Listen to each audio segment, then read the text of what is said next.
Hello everyone and welcome back to our channel.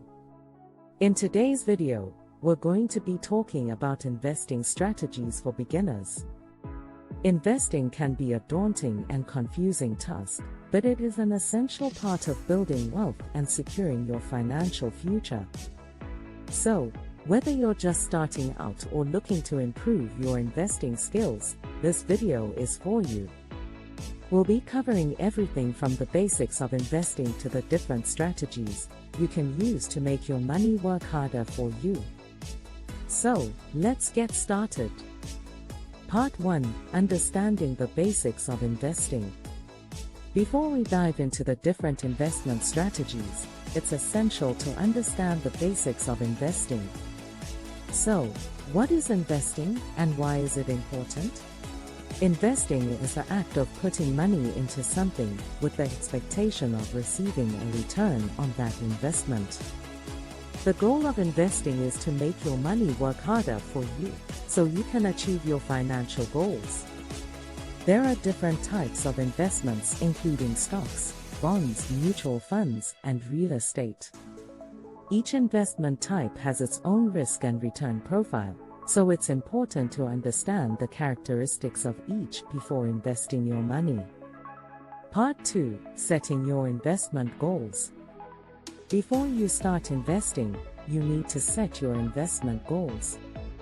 What are you investing for?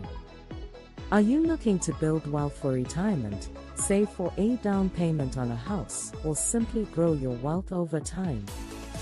Once you have a clear understanding of your investment goals, you can start developing an investment strategy that aligns with your goals. Part 3: Different investment strategies for beginners. There are many different investment strategies you can use as a beginner, and we're going to cover some of the most popular ones in this section. Strategy 1: Dollar cost averaging. Dollar cost averaging is a popular investment strategy that involves investing a fixed amount of money at regular intervals, regardless of market conditions. By investing the same amount of money each time, you can take advantage of market fluctuations and potentially reduce your overall risk. Strategy 2: Buy and hold. The buy and hold strategy involves investing in a diversified portfolio of stocks or mutual funds and holding onto them for the long term. This strategy can be effective if you're investing for retirement or other long-term goals, as it allows you to ride out market fluctuations over time.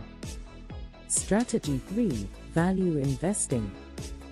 Value investing involves investing in stocks that are undervalued by the market.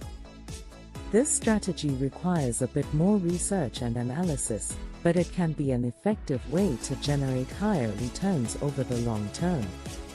Strategy 4: Growth investing. Growth investing involves investing in companies with high growth potential. This strategy can be riskier than other strategies, but it can also provide higher returns over the long term. Part 4: Risk management. Investing always involves some level of risk, but there are things you can do to manage your risk. One way to manage your risk is to diversify your portfolio. By investing in a mix of different asset classes and sectors, you can reduce your overall risk. Another way to manage your risk is to invest in low-cost index funds, or ETFs, which provide exposure to a broad range of stocks or bonds. Part 5: Conclusion. Investing can be a daunting task, but it's an essential part of building wealth and securing your financial future. By understanding the basics of investing, setting your investment goals, and using different investment strategies, you can make your money work harder for you. Remember to manage your risk by diversifying your portfolio and investing in low-cost index funds or ETFs. Thank you for watching.